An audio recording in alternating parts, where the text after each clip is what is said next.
মুন্সিগঞ্জে মাটি দিয়ে তৈরি করা হচ্ছে খুব নিখুঁতভাবে মাটির জিনিসপত্র।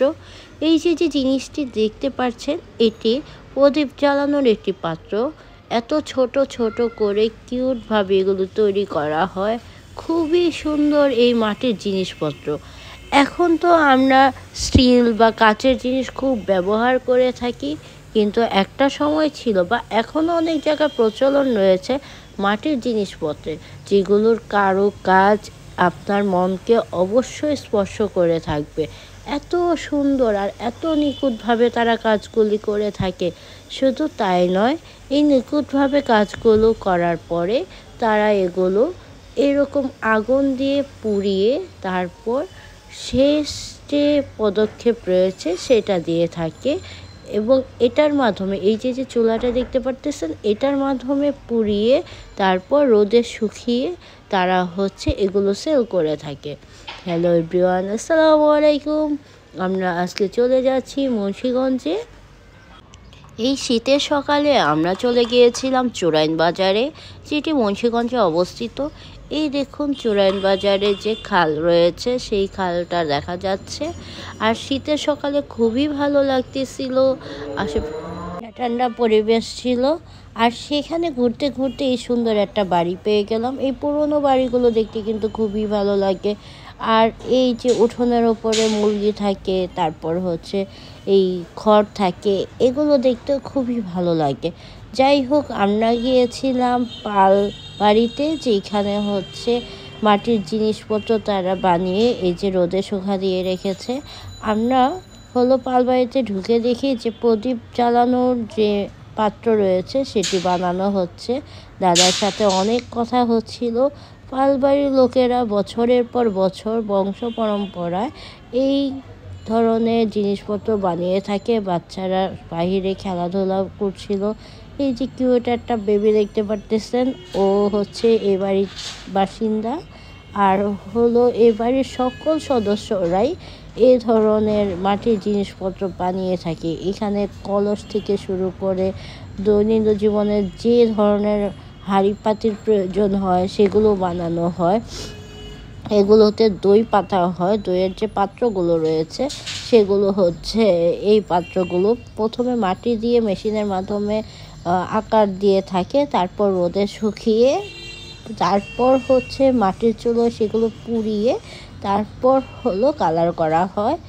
আর তার পাশেই দেখলাম এই যে সেই পুরনো বাড়িটি, যেগুলোটার বয়স 100 বছরের কাছাকাছি হবে। এই বাড়িটিতে কেউ থাকে না। মুন্সিগঞ্জে বিভিন্ন জায়গায় এরকম পুরনো বাড়ি রয়েছে, যেগুলো দেখতেও খুব সুন্দর লাগে এবং সেখানে ছবি তুলেও পুরনো পুরনো অনেক ফিল পাওয়া যায়। আর অনেক ধরনের ঐতিহ্য এসব ইটে খুঁজে পাবেন আপনি। আমার বয়স শুনে বুঝতে পারতেছেন আমি কি পরিমাণ অসুস্থ। আসলে যখন গিয়েছিলাম তখন অনেক জ্বর ছিল, ঠান্ডা ছিল, কিন্তু ঘুরতে গিয়ে যাইলে আমার মনে অটোমেটিক ভালো হয়ে যায়, তখন আর অসুস্থ অসুস্থ মনে হয় না। আর এই যে তারা দেখুন, যখন আমি গিয়েছিলাম তখন প্রচুর সিজন ছিল, আর তখন কাজের অনেক চাপ ছিল। এখানে প্রদীপের পরিমাণ বানানোর পরিমাণ বেশি ছিল, কারণ সেই সময় নাকি এই জিনিসটা বেশি সেল হয়। অন্যান্য সময়ে তুলনামূলক খুব কম সেল হয়। বর্তমানে তাদের যে বিজনেস যাচ্ছে খুবই খারাপ অবস্থা, কারণ আগের মতো কেউ মাটির জিনিসপত্র তেমন ব্যবহার করে না। কিন্তু এগুলো দেখতে যে কী পরিমাণ সুন্দর।